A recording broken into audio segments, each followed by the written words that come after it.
Hello everyone, welcome to Cashcroft TV. My name is Kalen Ashcroft. Thank you very much for watching this episode of Ages of Empires, where we will be going through all the major world empires throughout history. In this episode, we will be covering the Sui Dynasty, or as I believe it's pronounced, Sui Dynasty, and Emperor Wen of Sui. As well, the Avar Khaganate and Khagan Bayan the First. So these are two very important empires. The Sui Dynasty is sort of continuing our Chinese history. So this is after the 16 Kingdoms period, or as well the northern and southern period within ancient Chinese history. And as well, the Avar Khaganate is one of our nomadic empires as well. So these are Khaganates ruled by Khans, such as Bayan the First himself. So in the style of Plutarch's Parallel Lives, we will highlight a significant leader from each empire. In this is the case, once again, Emperor Wen and Khagan Bayan the First. And at the end of the episode, we will have a comparison between the two to learn a little bit more about the two respective leaders through how they are different, but also through extrapolation, learn a bit more about the empires themselves as well. So without further ado, we will start with the first empire. And then we will continue to the first leader, then the second empire, second leader, and then the comparison. Quick overview. So the Sui Dynasty, and my apologies in advance for my pronunciation. I'm endeavoring to do as best as I can. However, I sort of want to make a balance in that if someone who is a native speaker listens, they might be able to write it down and follow. But at the same time, I also want to be correct. So I'm just trying to mix some, when necessary, I'll try to phonetically read out words as well. So the Sui Dynasty was a short-lived Chinese imperial dynasty that ruled from 581 to 618 CE, that is Common Era. The reunification of China proper under the Sui brought the northern and southern dynasties era to a close. So as we covered in a previous episode, there was sort of 16 kingdoms, and then they amalgamated into the northern and southern dynasties with different dynasties ruling over these two regions. But it was the Sui dynasty that ultimately reunified China for the first time in quite some time. And therefore it ended a prolonged period of political division since the War of Eight Princes. So very long period of warfare. The Sui endeavored to rebuild the country, re-establishing and reforming many imperial institutions. In doing so, the Sui laid much of the foundation for the subsequent Tang dynasty, which would be the next dynasty to rule over all of China, who after toppling the Sui would ultimately preside over the new golden age in Chinese history. So sort of maybe overshadowed slightly by their successor, the Tang dynasty, but nonetheless it was the Sui dynasty that first united the states of China once again under one empire. So as for the rise and fall, which will be the structure of all of our empires, so starting with the rise, the Sui dynasty, which ranged from 581 to 618 CE Common Era, was once again a short-lived but very significant period in Chinese history, serving as a bridge between the southern and northern dynasties period and the more enduring Tang dynasty, which we will also cover. Its rise and fall were marked, this being the Sui dynasty, by political consolidation, ambitious infrastructure projects, and ultimately internal strife, as we shall see. So as for the rise of the Sui Dynasty was founded by Emperor Wen, whom we shall cover, also pronounced Yang Xian, which is Y-A-N-G, J-I-A-N, Xian is the latter word, in 581 CE. Prior to the establishment of the Sui Dynasty, China had experienced centuries of division and conflict during the southern and northern dynasties period. Yang Xian, a high-ranking official under the northern Zhou dynasty, that's Z-H-O-U, seized the throne after a series of successful military campaigns and political maneuvering, so almost in some ways like a coup. Emperor Wen implemented several reforms aimed at restoring stability and centralizing power. He reduced the influence of regional aristocrats, established a legal code, and initiated land reforms to address economic disparities. So something that maybe is still prevalent in China is the sort of equality, in that there's much wealth redistribution, maybe less so today, but common throughout many of the previous Chinese dynasties. Sort of equality was one of the focuses, and at least under the Sui dynasty and at least under Emperor Wen, he did focus on redistributing wealth. perhaps too much, or maybe the right amount, or maybe he should not have done it at all. These efforts helped strengthen the central government and set the stage for subsequent expansion of the Sui dynasty. But we might not say it's sufficient, but it does seem that all the previous dynasties that have ruled over all of ancient China were somewhat centralized, or at least more centralized than many of the other empires we've covered, and particularly compared to states today. Furthermore, one of the most ambitious undertakings of the Sui dynasty was the construction of the Grand Canal. Completed in 609 CE, the canal connected the Yellow River in the north to the Yangtze River in the south. So a huge infrastructure project that greatly facilitated communication and economic activity between the North and South China. And these two significant rivers. That's the Yellow River and the Yangtze River. This massive engineering project played a crucial role in promoting economic development and cultural exchange across different regions of China. As for Emperor Wen's son, Emperor Yang, also known as Yang Guang, that's Y-A-N-G, G-U-A-N-G, continued his father's commitment to infrastructure projects as well. However, the construction of the Grand Canal and other endeavors, such as the reconstruction of the Great Wall and the building of the luxurious Yangtze River Palace, placed heavy burden on the populace. So maybe somewhat we could see with ancient Egypt, sort of all the labor employed in these great architectural projects, which maybe are great in terms of posterity, but maybe in the present time, that being in ancient China or in ancient Egypt, it might have been difficult for the civilians. Furthermore, the favored labor and high taxes led to, or forced labor even, and high taxes led to widespread dissatisfaction, therefore leading to the fall of the Sui dynasty. The Sui dynasty faced internal challenges that ultimately led to its downfall, maybe in part through the forced labor and high taxation to create these large projects. Emperor Yang's ambitious military campaigns over Goguryeo, that's Goguryeo, a kingdom of present-day Korea, proved costly and unsuccessful, so maybe overexpansion too, maybe an external factor here.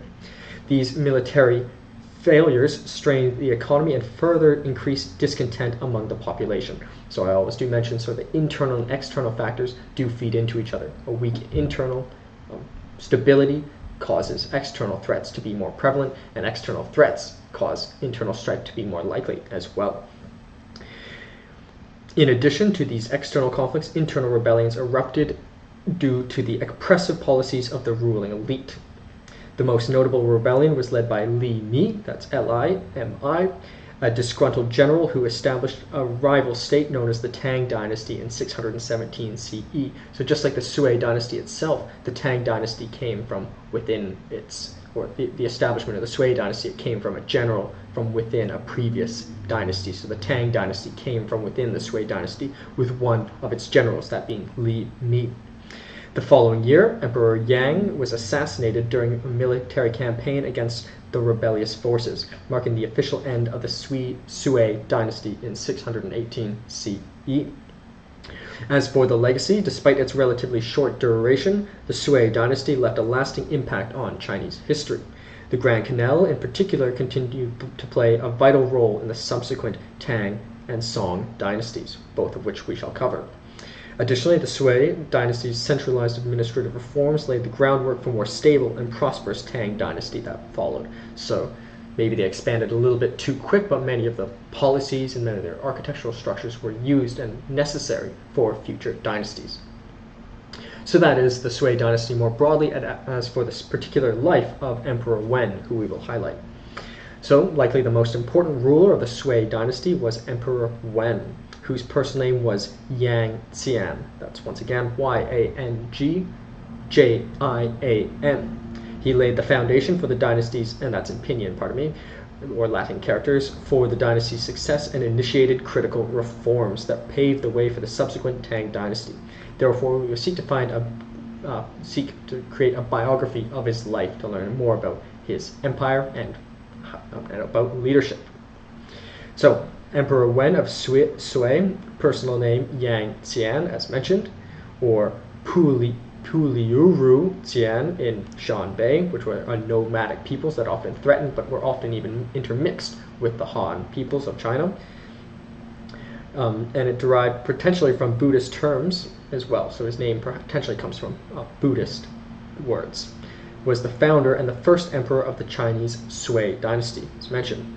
As a Buddhist, he encouraged the spread of Buddhism through the state. So some of our leaders have been more or less religiously affiliated. At least Emperor Wen is more on the spectrum of religiously affiliated, particularly in ancient China. But that being said, Buddhism is one of the more passive religions. At least the states under Buddhism have been sort of less forceful in forcing their religion on the people. That's not to say they weren't warlike otherwise, but nonetheless, Emperor Wen was relatively more religious than some of the other leaders we have covered, particularly in China. Furthermore, he is regarded as one of the most prominent emperors in Chinese history, reunifying China proper for the first time in a long period after the 16 Kingdoms period and the Northern and Southern Dynasties period in 589 CE, after centuries of division since the independence of Chang Han and Han Shou dynasties from Western Qin, that's Jin dynasty, in 304 CE. The Western, or the Qin dynasty more prominently, Jin is a very important one that we have also covered. During his reign, the construction of the Grand Canal as well began, which is probably the most important architectural achievement under his reign.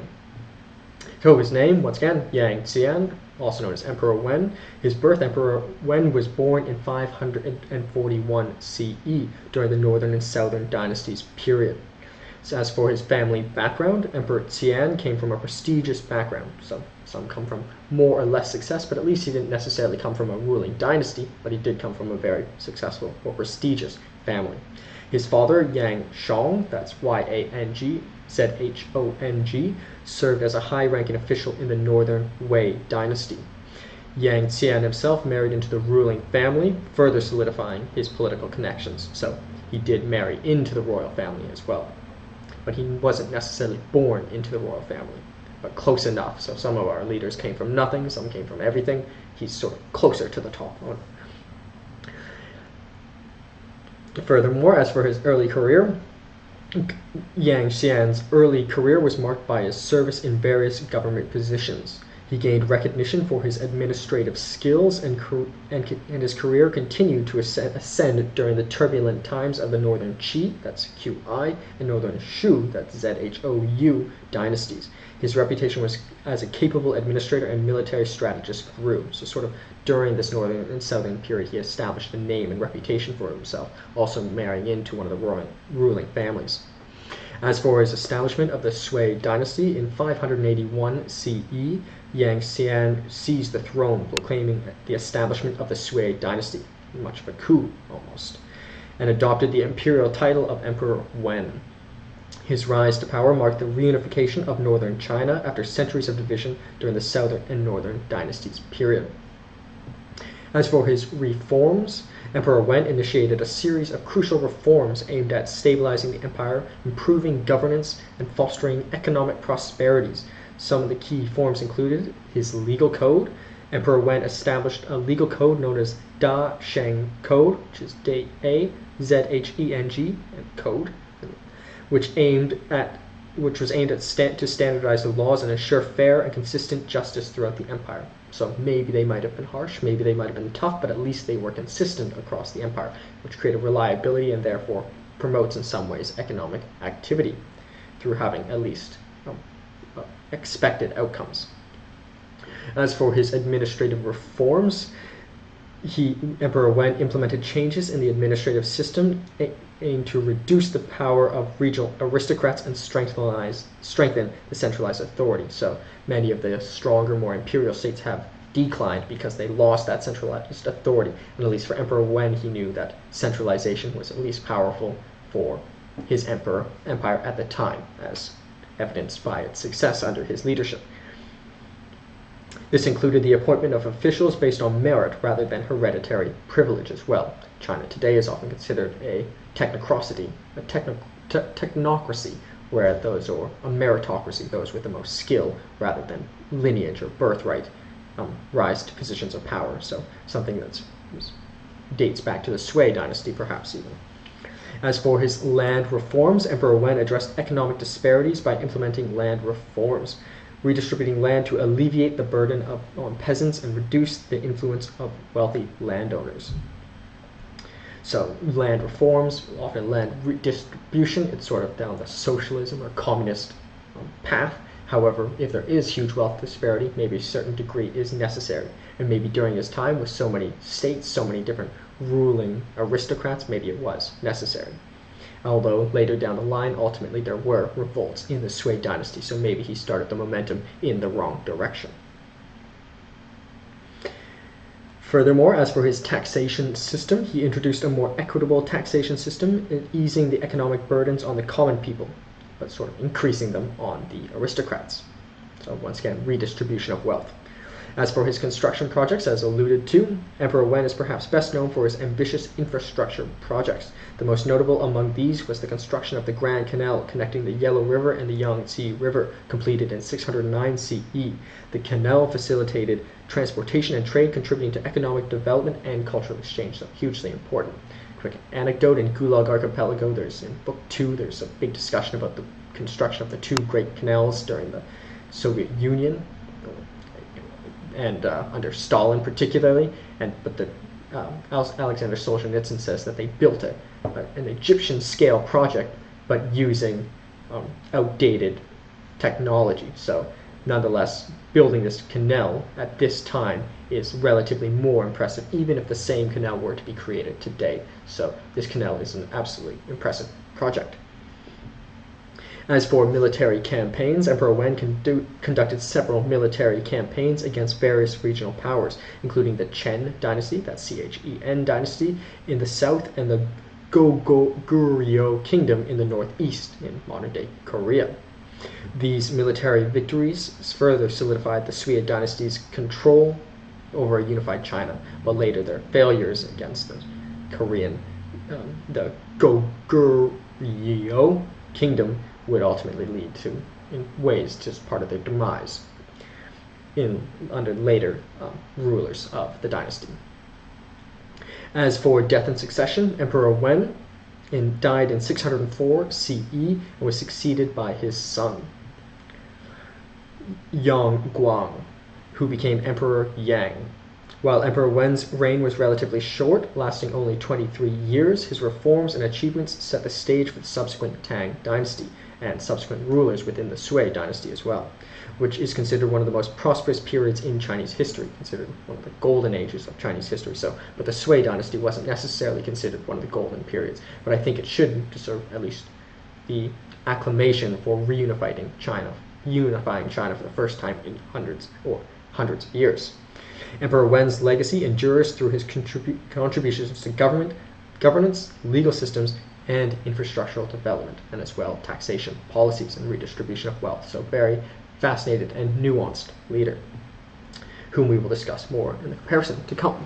But before that, we will discuss the content of the slide. So title, we have Emperor Wen and the Sui Dynasty, also known as an Imperial Chinese Dynasty, and it brought the Northern and Southern Dynasties era to a close, and it laid much of the foundation for the subsequent Tang Dynasty.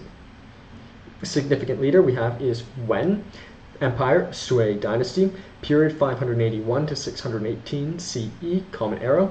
Modern locations, China and Vietnam, and maybe parts of Korea during their invasions, or wars at least. Million square kilometers, 3.00, very massive, maybe smaller than some of the, like the First Babylonian Empire, for example, or some of our nomadic empires, but it must be noted that this is not an easy area to rule over, because there's so many warring states and have been warring for centuries. It wasn't like they just got on some horses and trailed through some sort of unguarded villages. These were established cities and established dynasties that they had to conquer.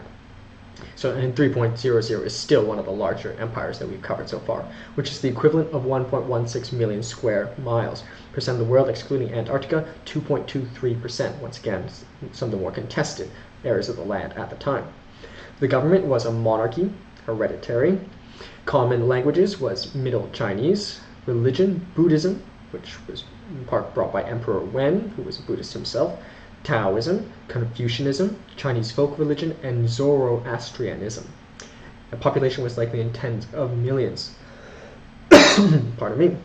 As for images, on the top left we have an image of Emperor Wen, as we can see, sort of quite regal looking. To the right of that we have the Sui Dynasty characters, supposedly Sui Chao, are the Chinese characters for it. Pardon me if I pronounce that wrong. To the right of that we have a stone sarcophagus of Li Xingxun, that's Jingxun in Pinyin, a young Sui Dynasty princess who died in 608 CE. I thought I'd include this because look at just the difficult composition, and princess is not even necessarily the emperor himself, but it's detailed, heavy, and obviously very laborious, which is something that's more the manifest for this period in Chinese history, with the building of the canal, for example, and the restoration of the Great Wall as well.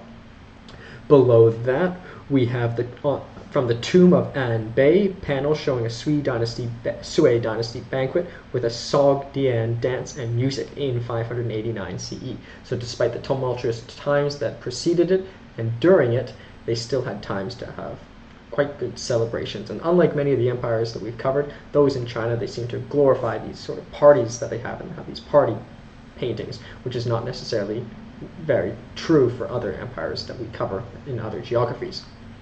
So despite the wars that they had and the difficulty and perhaps oppression sometimes by centralized authority, they still seem to have a good time, or at least the wealthy still had some good times, or recorded them allegedly. As for, it was preceded by Northern Shu, the Chen Dynasty, and Western Liang, so during the northern and southern periods. And it was succeeded by the Tang Dynasty, an empire we will cover. The historical era is the post-classical era, and it began with the ascension of Yang Xian, that's Emperor Wen, on the 4th of March 581 CE, and it was abolished by Li Yuan on the 23rd of May 618 CE. And on the top right we have a map showing the absolutely massive 3 million square kilometers that the Sui Dynasty ruled over, including parts of Vietnam and even parts of getting into Korea at one point. And even as far as perhaps into Mongolia and into many, for example, the nomadic empires in that region. So that is Emperor Wen and the Sui Dynasty. We'll now move to the next empire and emperor, the Avar Khaganate.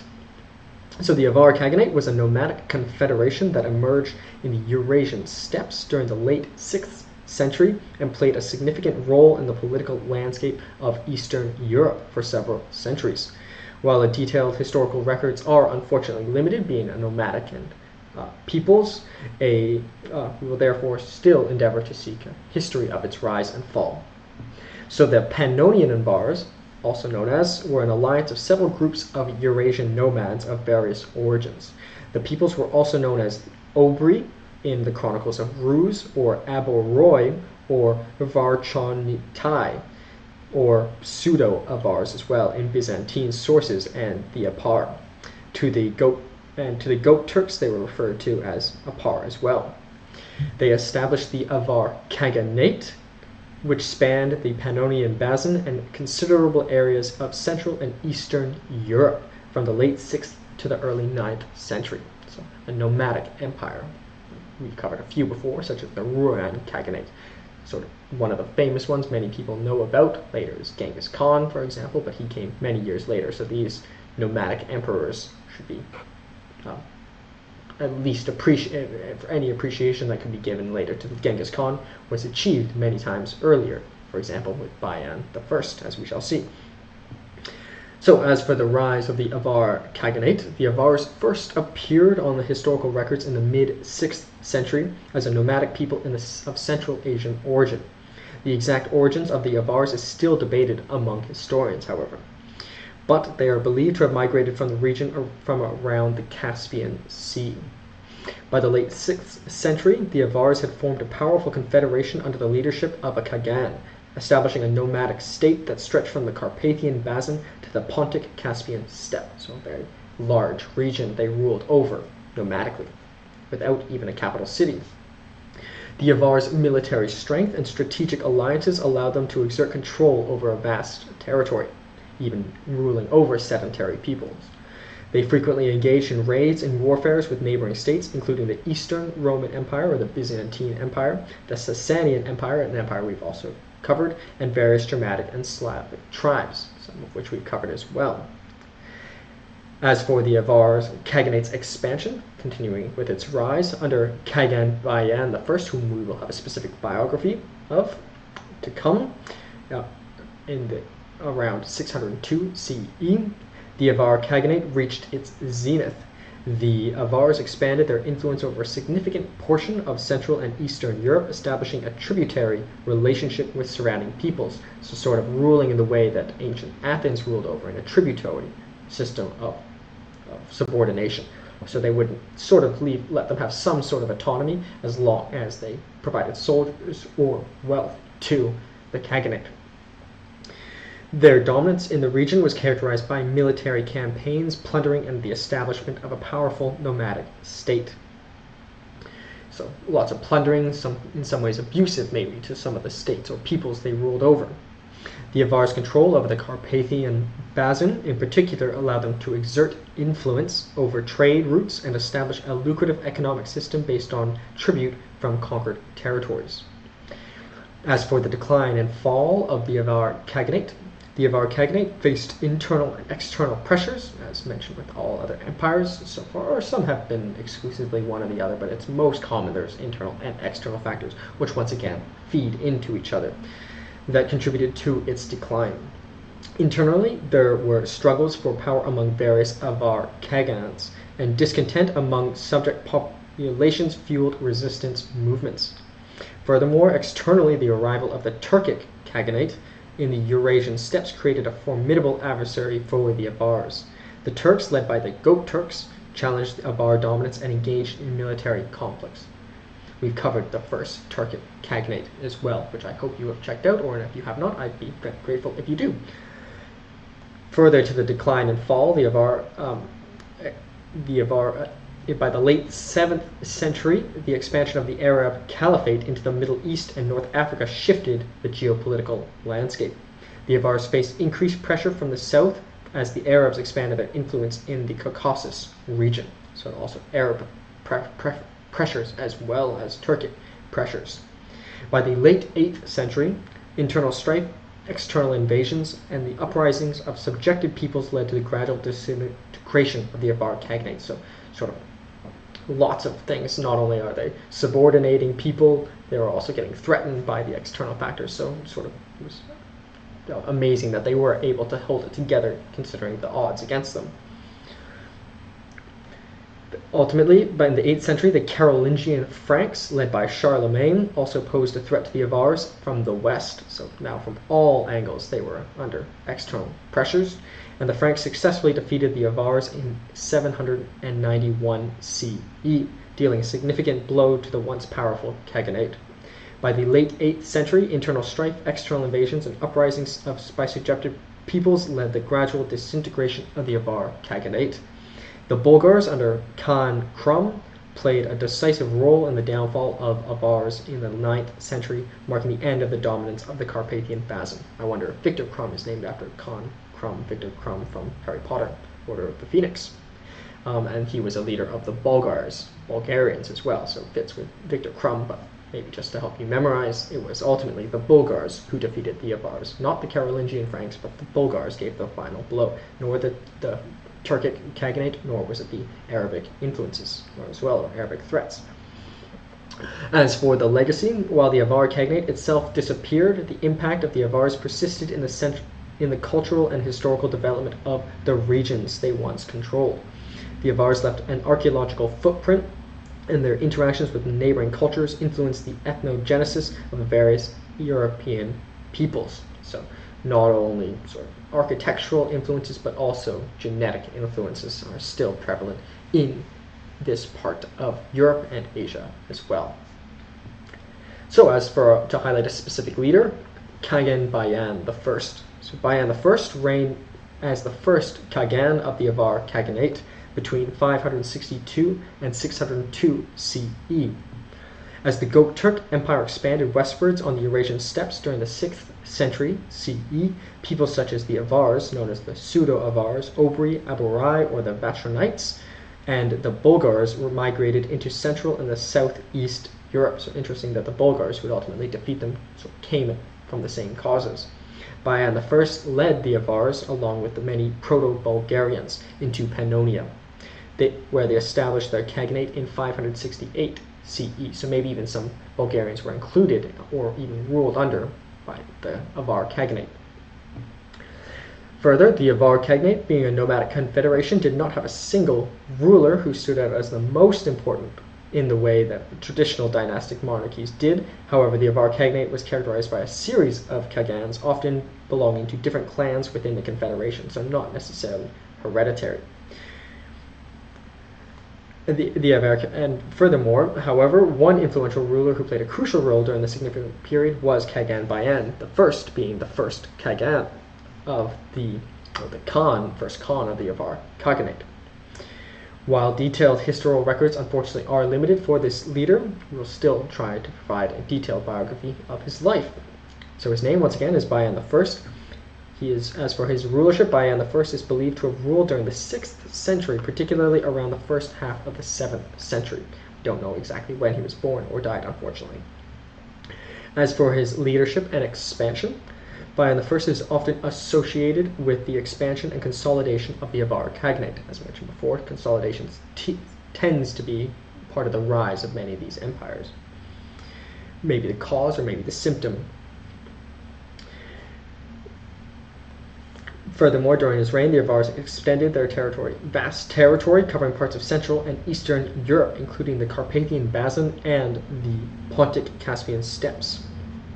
Under Bayan I's leadership, the Avars engaged in military campaigns against neighboring states, including the Eastern Roman Empire, the Byzantine Empire, and various Germanic and Slavic tribes. So, both warring in terms of conquering people, but also against other formidable powers. Their military successes allowed the Avars to establish a tributary relationship with surrounding peoples, creating a network of influence and control, thus forming an empire. As for their relations with Byzantium, or the Eastern Roman Empire, Bayan I's reign coincided with the Avars' siege of Constantinople in 626 CE. The Avars, along with their Persian allies, besieged the Byzantine capital. So a huge achievement, as we mentioned previously with the siege of Rome by the Visigoths. The siege of Constantinople of the Byzantine Empire was a significant achievement and significant signal for the decline of the Byzantine Empire.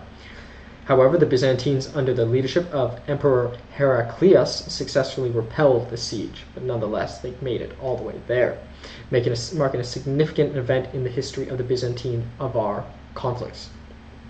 As for the economic system under Bayan I, the Avar Khaganate under Bayan I developed a robust economic system.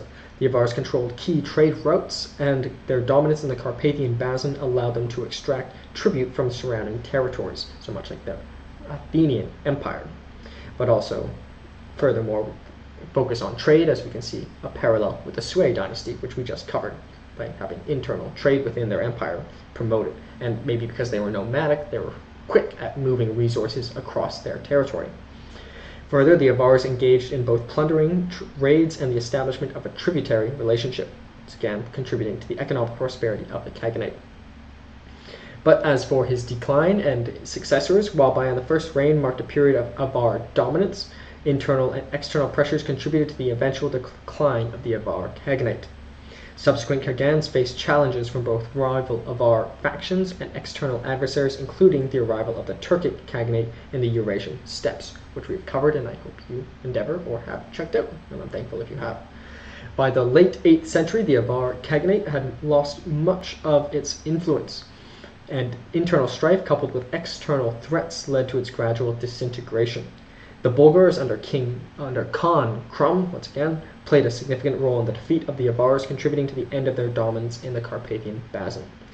Nonetheless, while Bayan I's exact contributions and achievements may be difficult to ascertain due to their limited historical records, His leadership during this crucial period in the Avar history led to an impact in the geopolitical landscape of Central and Eastern Europe. If nothing else, he was the one who founded the Avar Khaganate, which at least is something that cannot be taken from him.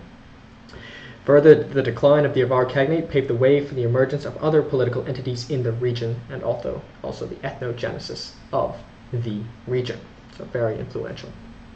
And a very significant leader, Bayan the First, even got reach sieging Constantinople itself of the Byzantine Empire. So, as for the content of the slides, we have the title, we have Khagan Bayan the First and the Avar Khaganate, also known as the Pannonian Avars, or an alliance of several Eurasian nomads and of various origins, so multi-ethnic, hypothetically, also known as the Obri, Aboroi, or Varchonitai. Significant leader was Bayan the First, and the empire was the Avar Khaganate. Period was from 567 to 822 CE. The modern location is Hungary, Austria, Slovakia, and the Czech Republic. Million square kilometers, 0.8. Does not sound like large, but it is large compared to, for example, our Greek empires, our Greek city-states. Million square kilometers is 0.31, and also it must be noted our more contested areas of land they ruled over. Percent of the world was 0.59%. Not quite as large as other nomadic empires, such as the first Turkic Khaganate, but still very large. Capital city, they had no capital city at all, so they were entirely nomadic. Some of our nomadic societies still had a as capital, but this one did not. Common languages include Turkic, Mongolic, Tungusic languages, which was particularly prominent in the ruling classes, and Proto-Slavic, which was the late lingua franca, or common language across the region. Religions were shamanism, was their original religion, moving to animism, and then later Christianity after 796 CE. Population was likely in the several hundreds of thousands. That is quite a bit smaller, as we mentioned. The Sui Dynasty was 30 million, about almost the size of Canada, but still 700 of thousands for a nomadic people. In this case, is quite significant because, for example, without a sedentary people, they can have agriculture, which can support a larger population. But living nomadically, it's harder to create food for enough nomads, unless they're plundering significantly. As for images, in the top left, I could not find an image of Bayan, so we have a helmet, a reconstruction of a lamellar helmet from Niederstotzingen, which is in southern Germany, and it's dated 560 to 600 CE. To the right, we have an image of Avars plundering the Balkan lands. The Balkans, who sort of came with them, sort of had a mixed, intertwined history, but would ultimately defeat them. Below that, we have coins of the Avars from the 6th to the 7th century CE, imitating Ravenna, which mint types from Heraclius, who was one of the Byzantine emperors. So they did have their own coins minted, but sort of in some ways copying the Byzantine Empire. To the right of that, we have a bow, which was often used on horse archers, or which therefore I often say, if a horse is running 60 miles per hour and you shoot the arrow 60 miles per hour, going forward, the arrow is actually going 120 miles per hour, so it's actually a physics phenomenon. But if you shoot backwards the same speed, it actually doesn't move, so you got to be shooting forward if you're a horse archer, or sideways. And below that, we have an image, we have a gold bowl showing just evidence of the wealth of the Avar Khaganate and their plundering. To the right, we have some details. History was that it was established in 567 CE. The defeat of Pepin in Italy, famous in 796 CE, which coincided also with the Christianity in the Avar Khaganate, and the disestablishment was after 822 CE. And in the top right, we have a map, quite colorful one, of the Avar Khaganate. We can see the Slavic peoples to the north, Bavaria to the west. We have Lombard Italy, we have the Mets over here, we have the Eastern Byzantine Empire, and the Bulgars over here to the east, and the Turkic Khaganate ultimately threatening them. We even have some of the Goths here as well, and the late Huns as well. So that is Khagan Bayan, the first in the Avar Khaganate. We will now discuss the two leaders, Emperor Wen and Khagan Bayan the First, in detail to learn a little bit more about them. Sort of quote in Anna Karenina, all functional families are alike and all dysfunctional families are dysfunctional for different reasons. So the reasons why these are different are what we might learn, where we might learn the most. And that's sort of a paraphrase, pardon me, from Anna Karenina, but you get the gist. So while Emperor Wen of the Sui Dynasty and Khagan Bayan, the first of the Avar Khaganate, lived during roughly the same period, the 6th to the 7th century CE, they were rulers of distinct civilizations with different political structures, cultural contexts, and geopolitical challenges. Therefore, we seek to find a comparison between the two leaders.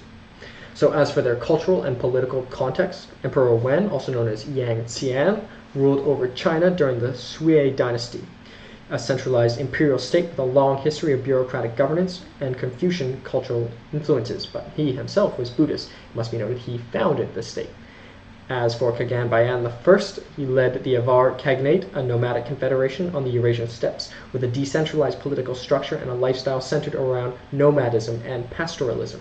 So, although one was Sui Dynasty was more centralized than the nomadic Avar Khaganate, they were both founders of their respective empires, so that is something they have more in common than even leaders within their respective empires, or even their successors. As for their rises to power, starting with Emperor Wen, he ascended to the throne through political maneuvering and military campaigns during a period of division in China, the northern and southern periods, and he established the Sui Dynasty in 581 CE by taking military control, coming up from one of the leading dynasties himself. As for Khagan Bayan I, he emerged as a prominent leader within the Avar Khaganate, likely through tribal alliances and achievements in military campaigns, ultimately consolidating them. But it doesn't seem from his history that he necessarily overthrew somebody. Maybe he sort of took power from other his peers, but not in the same way as Emperor Wen, who was more similar to a coup. As for their reforms and governance, Emperor Wen implemented significant reforms aimed at centralization. He also created a legal code, standardization, and economic improvements, and he undertook significant infrastructure projects such as the construction of the Grand Canal. As for Khagan Bayan I, he contributed to the expansion and consolidation of the Avar Khaganate through military campaigns. He governed a confederation of nomadic tribes with a less centralized administrative structure, but more centralized than it had been before. So they both led to the trend of centralization, but Emperor Wen was leading an already more centralized state, sedentary people as well. Furthermore, Emperor Wen does that he created a legal code, which cannot be said for Bayan I, but maybe he did somehow standardize laws across the Khaganate. That's possible, but speculation. But they were both successful in military achievements, that is certain. Emperor Wen did engage in maybe more infrastructure projects by virtue of Khagan Bayan I being nomadic, but maybe Khagan Bayan I was better on horseback, or maybe a better soldier, or at least better husbandry. But that may not be true. Maybe Emperor Wen did ride on horses, but nothing has been written of it, where it is certain that Khagan Bayan I must have been successful in terms of nomadic warfare. As for their economic policies, Emperor Wen implemented land reforms, taxation changes, and economic policies aimed at addressing disparities and promoting economic development. He undertook large-scale infrastructure projects to stimulate trade, such as the Grand Canal as well. As for Khagan Bayan I, he controlled key trade routes and engaged both in raiding and the establishment of a tributary relationship with neighboring states, contributing to the economic prosperity of the Avar Khaganate. So quite different in their ways of collecting money. Emperor Wen had taxation, increased taxation for the rich, and redistribution to the poor. So sort of socialist or communist would be modern comparisons, whereas Khagan Bayan I had a tributary system, sort of more similar to ancient Athens, but both knew how to collect revenues for their states. But maybe, whereas Khagan Bayan reinforced the more powerful people within his community, Emperor Wen reinforced the less powerful and took power from the aristocrats. As for their military campaigns, Emperor Wen conducted successful military campaigns against regional powers, including the Chen dynasty in the south and the Goryeo kingdom in the northeast, in modern-day Korea, to consolidate power. As for Khagan Bayan I, he led the Avars in military campaigns against the Eastern Roman Empire or Byzantine Empire and various Germanic and Slavic tribes, establishing dominance in Central Asia and Eastern Europe, even besieging Constantinople itself, the capital of the Byzantine Empire. So maybe whereas Emperor Wen did manage to conquer more lands and reunite China, ancient China, Khagan Bayan maybe sort of threatened a bigger state and maybe had a greater single achievement, which would be to have sieged the Byzantine Empire. Although the siege ultimately failed, still he made it all the way to the doorstep. Whereas Emperor Wen sort of didn't quite make it to the doorstep of the Gyeonggyo kingdom, or Goguryeo, or pardon me, kingdom. As for their legacy and successors, Emperor Wen established the Sui Dynasty and laid the groundwork for the subsequent Tang Dynasty, contributing to a period of stability and prosperity in China. But that is the Tang Dynasty that was more stable and prosperous. His descendants under the Sui Dynasty were not as successful. As for Khagan Bayan I, he contributed to the expansion and economic prosperity of the Avar kingdom, but faced challenges from both internal strife and external threats. The decline of the Avar Khaganate led to the rise of other political entities in the region as well, such as the Bulgars, as we shall see. So thus, while Emperor Wen and Khagan Bayan were both influential leaders in their respective realms, their rule differed significantly due to the distinct cultural, political, and geographic context of the Sui Dynasty in China and the Avar Khaganate in the Eurasian steppes, but also not to mention their own perhaps personal differences in character and actions. So that is this episode of Ages of Empires on the Sui Dynasty and the Avar Khaganate, and highlighting the leaders Emperor Wen and Khagan Bayan I. My name is Kalen Ashcroft, this is Cashcroft TV, and thank you very much for your support, and I'd be very grateful if you continue to provide it. Thank you so much.